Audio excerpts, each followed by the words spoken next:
qo'l qo'yitiladi, nima qiladi, shu bilan sifatsiz bu instruktor sifatsiz deb hisoblanadi. Xudo asrasin, agar baxtsiz hodisa bo'lsa, mana shu kamchiliklar aniqlanadi. Komissiya a'zolari tajribali, malakali, yaxshi ishni biladiganlar komissiya a'zolari bo'lsa, sifatsiz instruktaj o'tkazganlik aniqlash oson. Savol javob, tushuntirish xatlar olinadi, boshqa savol javoblardan yoki primoy bilimini tekshirsa, agar bilimi past bo'lib chiqsa agar, ana o'shanda aytadiki, qanaqa qilib siz o'tkazdingiz?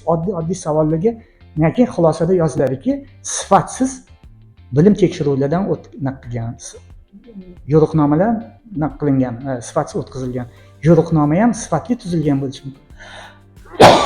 O'zi yo'riqnoma kim tuzishi mumkin? Mehnat muhofazasi bo'yicha yo'riqnoma. Masalan, qarang, yo'riqnoma o'zi turlari ko'p-da, masalan, namunaviy bo'lishi mumkin, ish joyidagi bo'lishi mumkin, yo'riqnomalar. Undan tashqari bo'linadi, kasb bo'yicha, ish turi bo'yicha bo'linadi. O'zi mana shu yo'riqnomalar, masalan, to'kir uchun, yo elektr uchun, yoki masalan, frizerovщик, oshpaz uchun, boshqa laboratoriyada qanaqa ham kim tuzadi?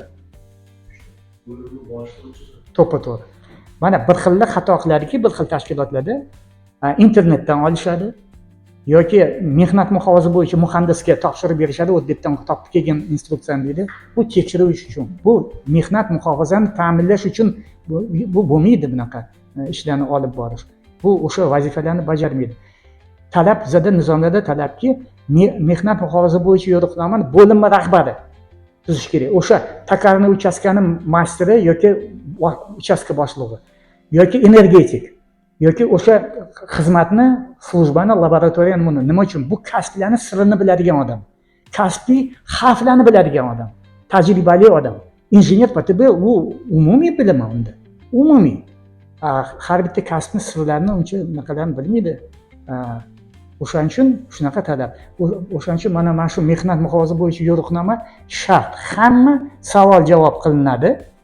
Savol javobga o'zini bilimini tasdiqlagandan keyin qo'l qo'yiladi jurnalga.